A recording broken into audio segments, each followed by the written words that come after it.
All right. So we're going to talk about vocabulary, okay? So like I mentioned before, with our last module, it focused on reading comprehension.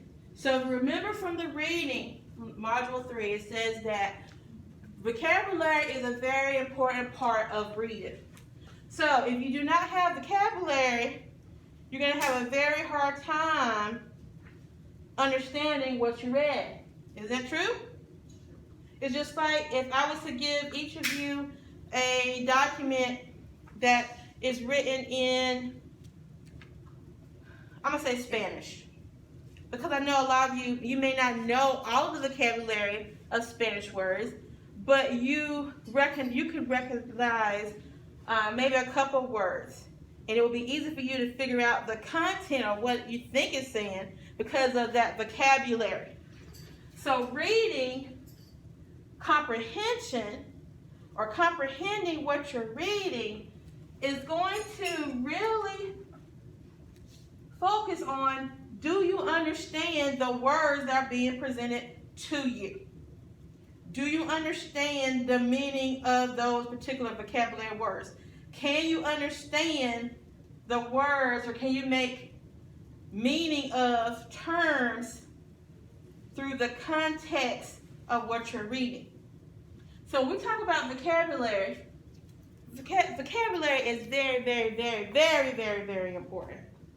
So module 4 starts off by saying, what is vocabulary? So if you're with me, you're going to look at module 4. And like I mentioned before, it is about vocabulary. So vocabulary is all about what? Words. Vocabulary is all about words. It's the words of a particular language or a special set of words you are trying to learn. So if my main primary language is English, then I know English words, vocabulary. I know the vocabulary.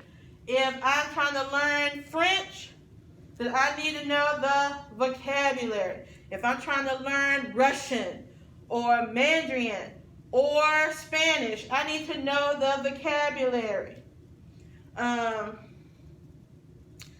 need to know the pronouns, the verbs, the nouns, of course. If I want to know a language, I need to know the vocabulary, have some idea of the vocabulary. It's not going to help me if I don't know the vocabulary. Okay? So if I'm looking for the bathroom on baño, and I see el restaurante, am I going to know that restaurante, is it a bathroom, or is it a place where they sell food that may have a bathroom inside of it? I need to know where I'm going. El restaurante is a place where I can go and eat. It might have a bathroom. So if I have enough vocabulary,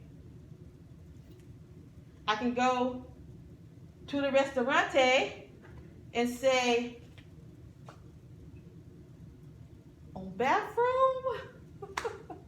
They're like, no English. No hable English. So what if I say, no hable español? So then we would do enough signing for them to know that I have these bathrooms. Universal South for bathroom. Okay? It's like, oh, on baño. Okay. So, I didn't have the language. So if I went to a Mexican restaurant, or if I was in a Spanish-speaking country and I didn't have my language, I would be messed up. I would need to know more than el restaurante. I would need to know a lot of vocabulary in order to make it through that country. I would need to know how to say eat. I would need to know how to say sleep. I would know how to say help. I wouldn't know how to say hello, goodbye, bonjour. It's not going to help me if I'm in a Spanish country. I'm like, what? This is not France. Bonjour. No, no, no, no. Hola. Si, senor. Wrong language. Adios, muchacho.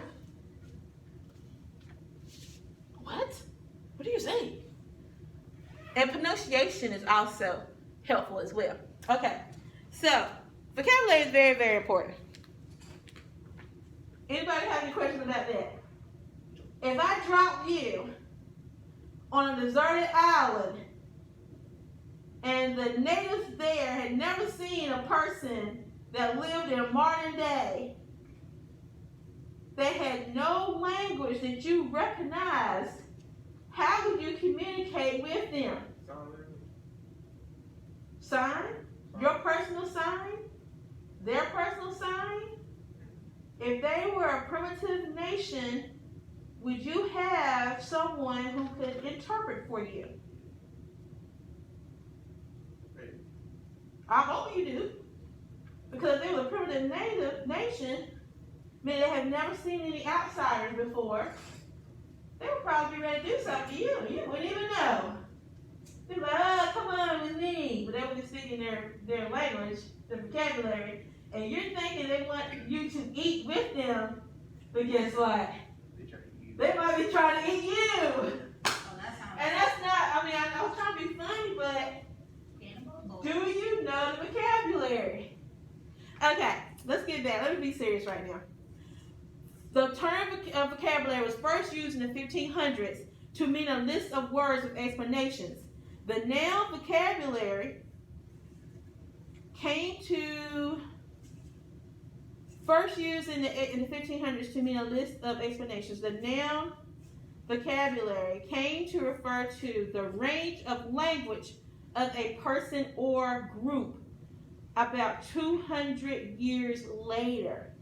So we haven't really, think about it in reference to time, the word vocabulary really hasn't been used for a long amount of time. A lot of our hobbies like fishing and I said gaming and knitting require that you learn their unique vocabulary before you get the most out of them. Okay, so Miss Ty does not know how to game.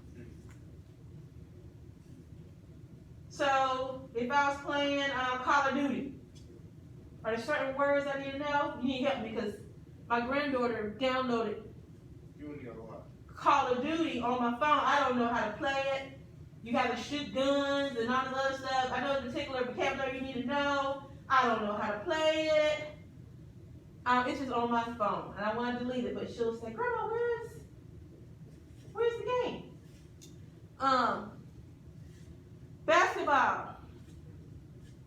In order to be successful in the game of basketball, I would need to know the vocabulary. If the coach said, "Tyner, give me a lap," and that's on the floor, did he say nap or lap? Lap, nap, lap? What did he say? I don't know. Give me a term that I would not know. Let's see.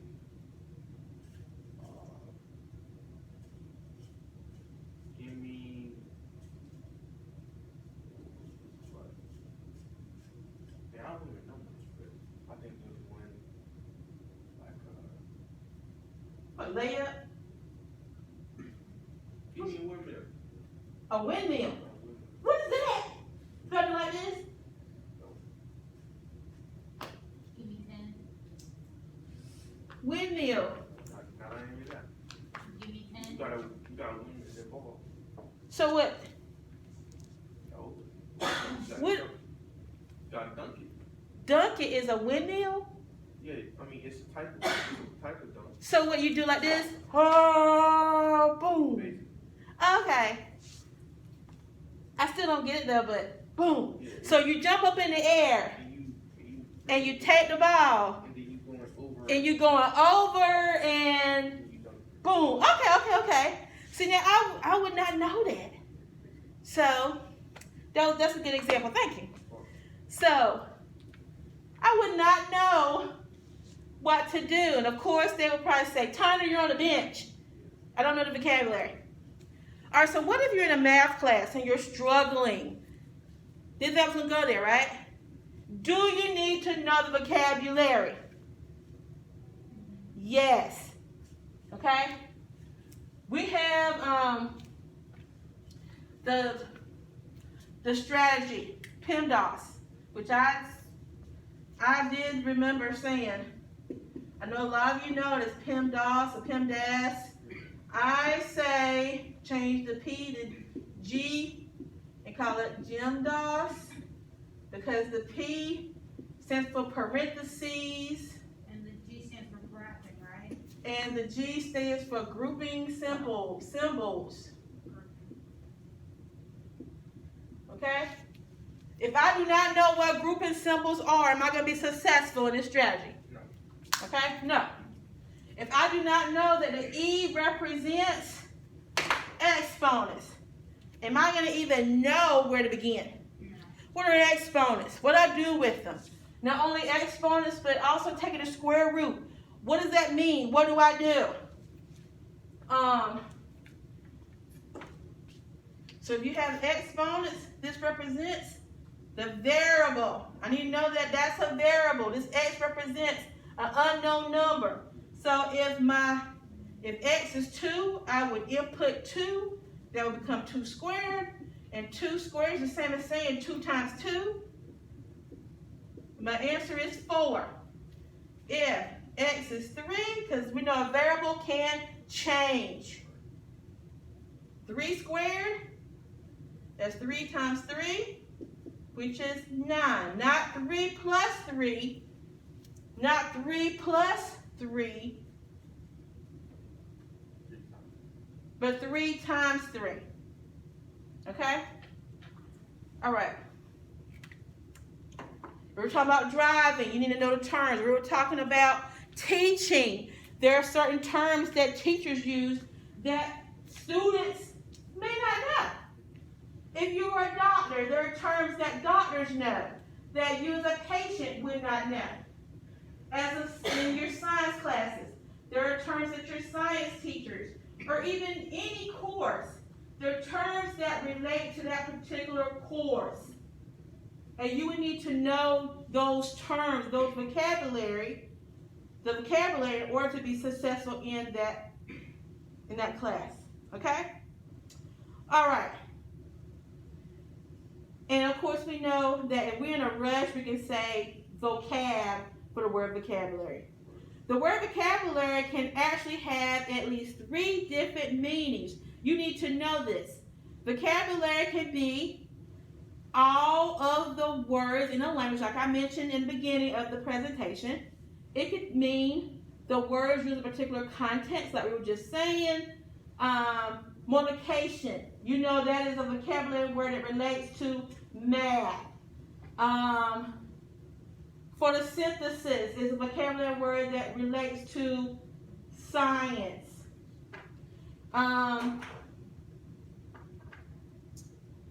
Let's see, the depression. Now, the depression can relate to different contexts. It depends on what context are you using.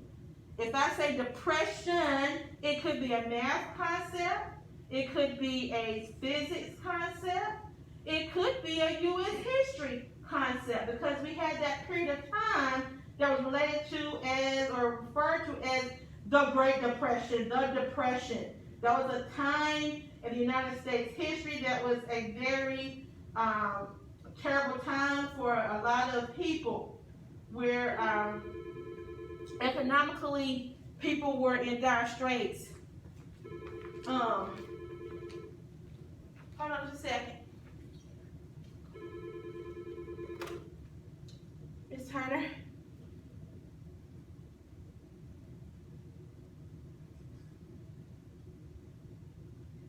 I do have a freshman that's using a silver computer. Last name is Holmes. Yes. Jamar. Excuse me. Jamar.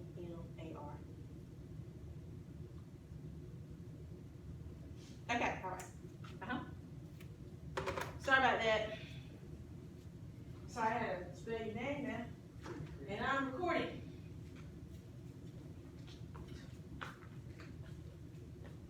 All right. Last meaning, the words an individual knows. Now this one might be a little tricky to you.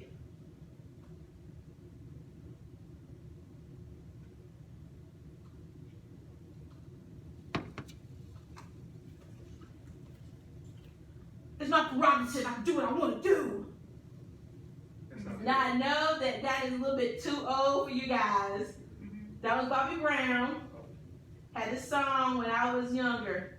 It's my prerogative. Do what I want to do. Now, even though the word prerogative is in a lot of people's vocabulary, but it was taken just a step farther because then it became a cliche, a catchword, a phrase. People, it's my prerogative. I can do whatever I want to do. So it became a word that a lot of people didn't use every day. We're going to talk about that. Active vocabulary and passive vocabulary. It was a word that wasn't used every day that became a everyday staple. A phrase that a lot of people say every day. It's my prerogative. I can do what I want to do. Before this song came out, no one was walking around saying, it's my prerogative. No one was singing this song. Okay, and I was going to say something else. I don't know if I should say it. It might be a little risque. But I'm aging myself. All right, so another word that comes to my mind is thong. There used to be this group called, Lord, I can't think of the name now. Drew Hill. They had a song, the lead singer had a song called The Thong Song. Now before, everybody knew what a thong was, but no one was walking around saying the thong, the thong, thong, thong. No, I mean, people knew what thongs were. They were things, underwear, garments. But it's not like everybody was walking around saying, put your thongs on today. Get your thongs on today. And I'm saying that jokingly because when people are uptight, they used to say, like something's wrong, you got something stuck up here today.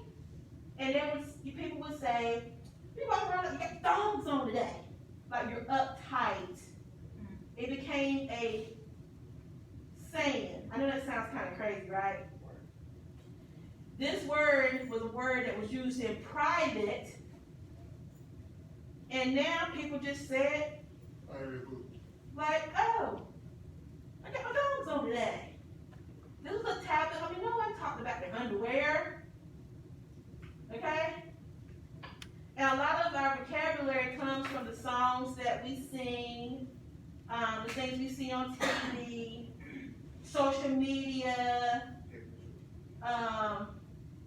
Think about your vocabulary. Where does your vocabulary come from? Where does your vocabulary come from? Other people, things you see on TV, things you see around you, circumstances in your life, things that you do. I can use thousands and thousands of examples. Look at the word Tim's. What are Tim's? They're shoes. They used to be called what? Oh, where are they?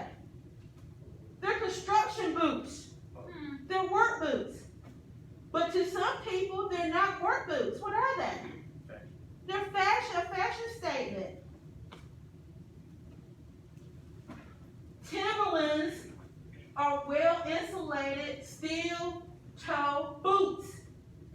But somewhere, I can't remember what, the 80s or 90s, they became a fashion statement. Timberland boots were used or wore by certain people. Now everybody wears Timberland boots. Babies have Timberland boots. Why does a baby have on a pair of Timberland boots?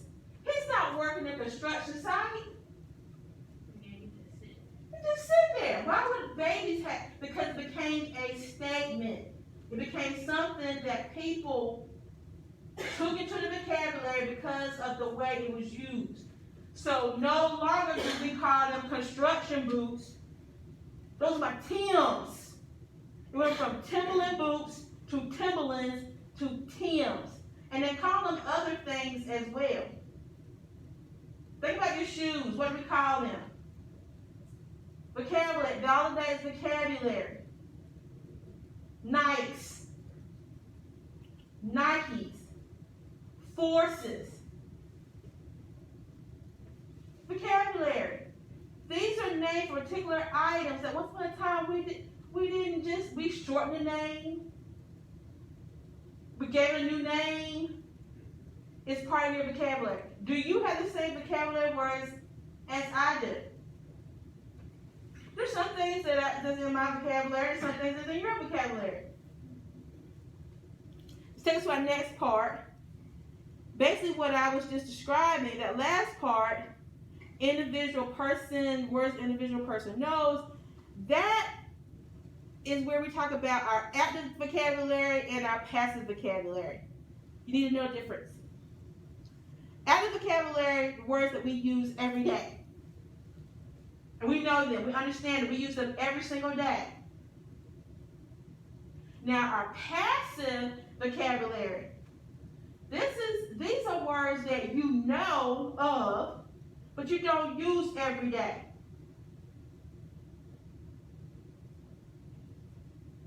It may be words you use for school, maybe words you use for employment, maybe words you use around certain people. Okay? The reason why we're going to this detail is because, of course, you're going to see that it also relates to our writing as well. Because the words that we read are the words that we know. These are words that we can spell. But there are also words that we know, but we don't know how to spell them. They're in our passive vocabulary. But the words that when it comes to our writing, we do not need to use in certain contents or contexts. If you're writing a letter to the principal because you were, let's say, I don't want to say suspended. I don't want to say that. Let's say you were, you want to become a member of the student government and you have to present documentation of your accomplishments to Mrs. Jacobson. Do you need to write a letter and say, yo, what's up, my home girl? It's your boy, Busy B, from KP. Yo, what's up? I'm good. Are you good? I'm chilling. I heard about this gig you got going on. I need you to write me a letter to blase, blase. You know what to do, shorty. Is that how you would talk to Mrs. Jacobson? No. No. I hope not. Unless their name is a hero. Is that how you would talk to one of your friends? Especially with best friends. Okay, right. Very different. Yo, what's up? What's good? Blase, blase. You know what you guys say. Say Busy B again. This is Busy B. But it is not how you address your administrator at school, especially if you want a position, a student on the student government, You would not present that information to her or the other students in that manner. Because you know that a person of the student government represents the school, and also when it's time for graduation, they present the class. So you would not want to be at graduation and the first thing that comes out of your mouth is, what's up, everybody from the GNC? What's up, Ringle in the house? No, is that it? That's how much milk. Oh my God. It's 10:20. Is that? It is time to go. Oh my God. I'm so sorry, guys. This is the whole class period. I am so sorry. Okay. Jamar, you will get, I am so sorry. It's time to go. It is time to go. I'm so sorry. Okay. You, make sure you don't have nothing to say over there. They're going to give you a new computer. Okay? The new computer thing.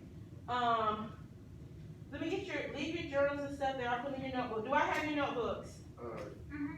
Okay. All right. I am so sorry, guys. I taught the whole entire time. You will do, I haven't loaded up the journal. I basically read what you were supposed to do today. Today we were just talking about, what is vocabulary, okay? So when you go in today, your assignment will be tomorrow. Thank you. I'm so sorry. I got so excited.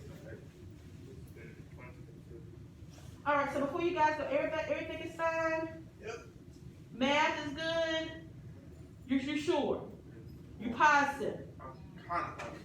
Well, don't be kind of positive. I told you to contact me, okay? Wait, can I stay, I can stay for after school? You have to call your mom? Yeah, my mom already know. She already know? Yeah, that's why I asked. Yeah. I can stay a little bit after school today. Okay. You sure you called your mom? Yeah. Okay. Make sure, you live close by, right? Yeah, I live right. Okay.